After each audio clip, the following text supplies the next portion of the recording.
Hey guys, welcome to the Nationals. I'm Rachel and this is baby Ruby. Ruby is almost 5 weeks old. She was born on Easter. I wanted to make a video about breastfeeding a newborn because I have a newborn and I have breastfed all six of my children. Now, not all six of those have been breastfed successfully, so I wanted to go over what I do know, kind of like my tips and tricks, my do's and don'ts.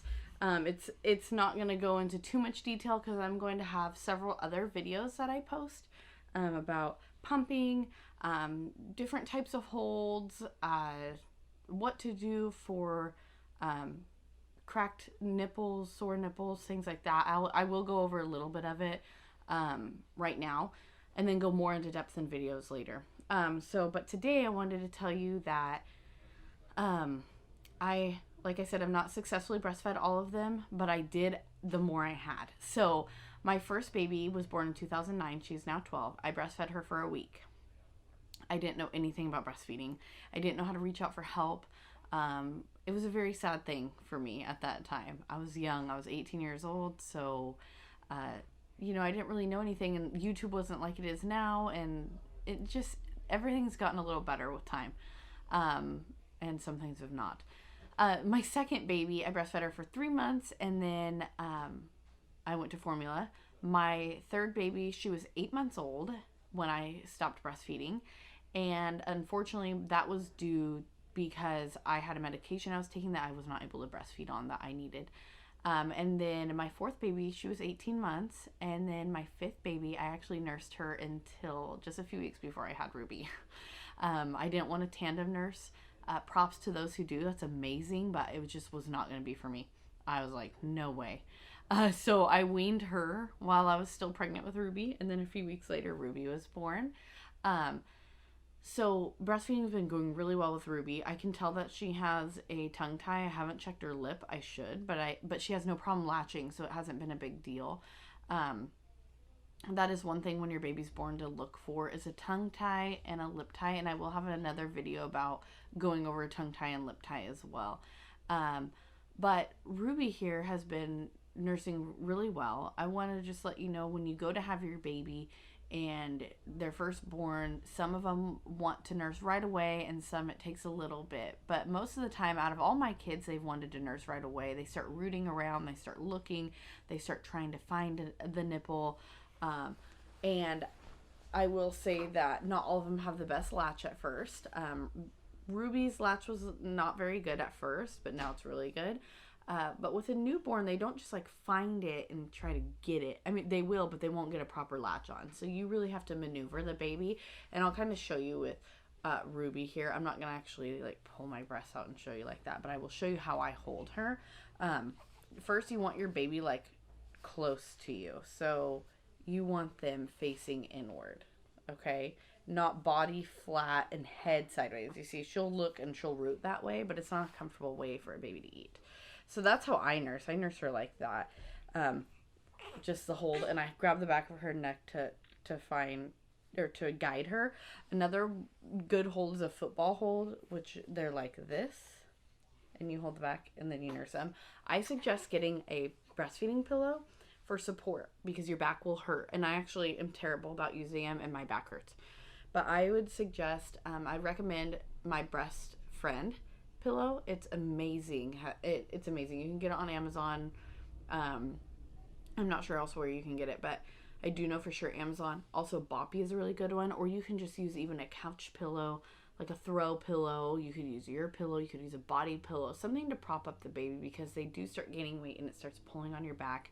And you want to have good position when you are nursing, because that will help so much. It helps you relax, helps the baby to relax. I do want to go over that when your baby is first born, that your baby is going to want to cluster feed, and you should let your baby cluster feed. And what cluster feeding is they will just keep feeding to get that milk to come in.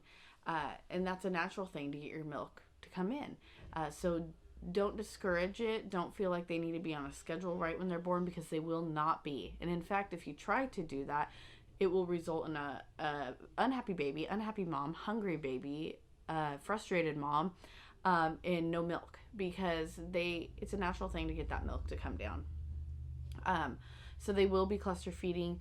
You know, Ruby, she did about every 20 to 30 minutes for like 2 days. I'm telling you, I was like a zombie. It was crazy, but I knew it needed to happen. I knew wouldn't last that long until my milk just came in.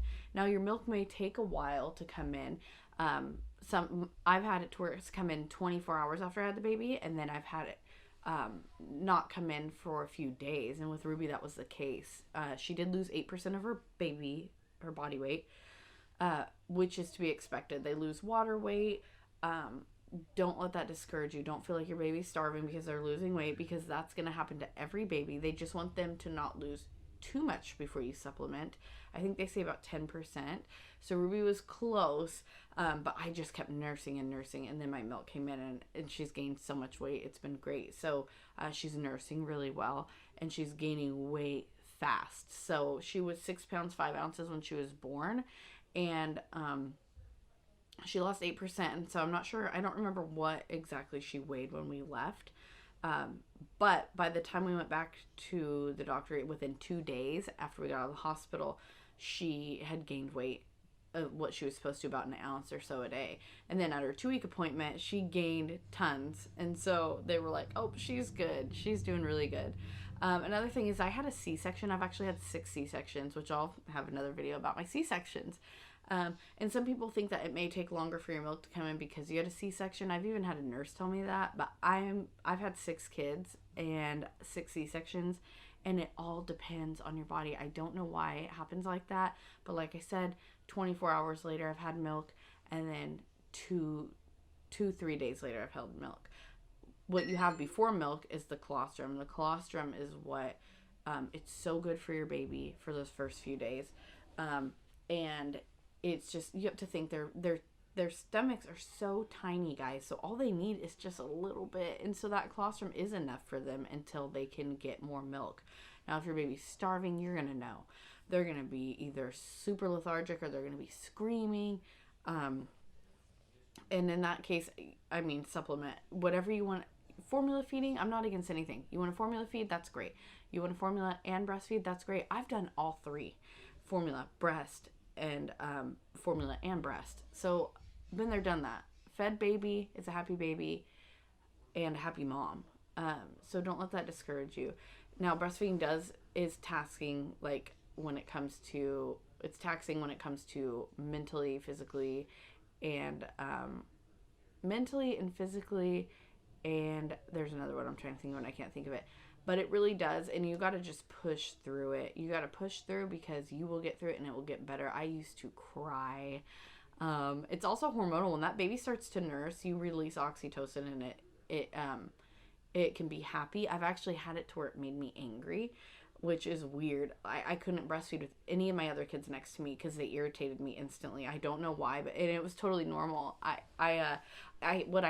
What the lactation consultant said I had was called dysphoric milk ejection, and it actually made me angry and agitated. Don't let that discourage you. It will go away. Fortunately, I did not have it this time. I'm so thankful because it was just a horrible feeling. Ugh. But then I'll nurse. Sometimes it makes me super happy because, again, that hormone that releases. So, and it's also a special bond. It's so good for you. It reduces, the risk of breast cancer. It helps the baby, protects the baby. There's so many good benefits. And, every day matters. So it's like I breastfed for a week. Well, that, I look back and I was like, man, I wish I could have gone longer, but a week's a week. That's great. So don't get discouraged if you can only even breastfeed for the first 24 hours, but don't give up if you really want to, because it is possible to continue. Like I said, you guys heard me say at the beginning, it was 1 week, and I went from 1 week to over a year and a half at a time. So it is possible. I want to encourage that when you are breastfeeding, that you can pump if you would like to, for some relief. Sometimes people have overproduction, which I've done before, but then also remember that pumping also creates more milk, and that's because your body thinks it needs to make more. It thinks it's feeding more of a baby, or the baby needs more milk, or things like that. So if you want to stockpile all of it, that's great. I mean, I've had to do that. I've actually nursed and then also pumped and gave it to my friend who had her baby needed some breast milk, and the mom was not able to produce at that time. So it's a blessing. It's great to be able to make that much milk. But if you are not wanting to overproduce, I would suggest not pumping and just bearing through some of the pain if you get overfull. But you can also pump a little bit and it come out and then have some relief. So I've done that too. So this time I haven't pumped at all, not even one time. And that's because I didn't want to overproduce. Again, we'll go into that, and I'll go into how to pump. I have a Medela pump. It is my favorite, and I have all the parts. I actually haven't even opened the box, so I'll be able to go through that. I'll do like a review on Medela pump and how to use the Medela pump. And I have different flanges, so different sizes, so I can show you what you need and what to order or whatever. It's a great pump, and I suggest always having a pump. Even if you don't plan on pumping, you should always have a pump. Anyway, that's going to be it for this video today. I know it was pretty vague, but there are going to be more videos where I go in more into detail. And again, my C-sections, because I've had 6 of them, they've all been very different. I've had everything from infection in my incision, a hernia in my incision. I've also had mastitis a few times, postpartum depression. There's so many things I could talk to you guys about, and I'm really excited to be able to share that with you because I've never really gotten to just sit down and share it with people. And it's real and it's out there, and people need to be aware of things like that, and just to know that there's other people who go through the same thing. So anyway, guys, if you like this video, make sure to subscribe and leave a comment below on what you would like to see, or if you have any questions about this video, and I will see you guys soon.